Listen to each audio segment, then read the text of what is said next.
తప్పించి మారిన బాబు ప్రత్యర్థి రాజకీయ పార్టీని భయపెట్టే బాబు అయ్యారు తప్పించి నేరస్తులకి భయపెట్టే బాబు గాల.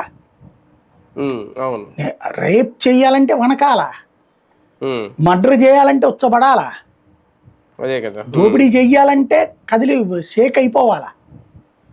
అది అట్లాంటి వాళ్ళు రోడ్డు మీద కొట్టిన సంఘటనలు ఏమైనా ఉన్నాయా ఈ ఏడాదిలో? క్రైమ్ ఏమన్నా తగ్గిందా? కేసులు కనబడుతున్నాయి కదా, ఎన్ని మర్డర్లు జరిగినాయి, ఎన్ని రేపులు జరిగినాయి అన్నటువంటిది.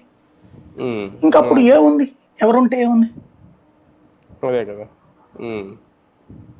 కానీ వార్నింగ్ అయితే ఇస్తున్నారు.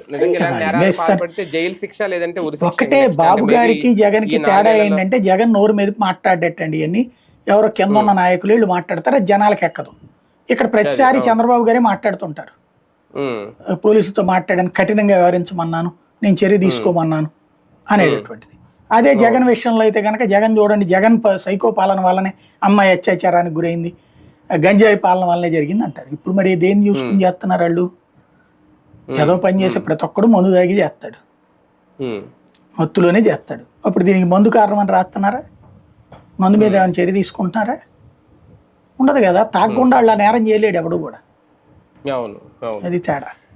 కానీ మొదటి ఏడాది పాలనలో సంక్షేమం విషయంలో అంటే సూపర్ 6 పథకాలు అమలు అవ్వకపోయినా దాదాపుగా ఇచ్చిన హామీలు నిలబెట్టుకోవడంలో సక్సెస్ అయ్యారా? అంటే స్టిల్ మనం ఈ వీడియో చేసే ఈ రోజు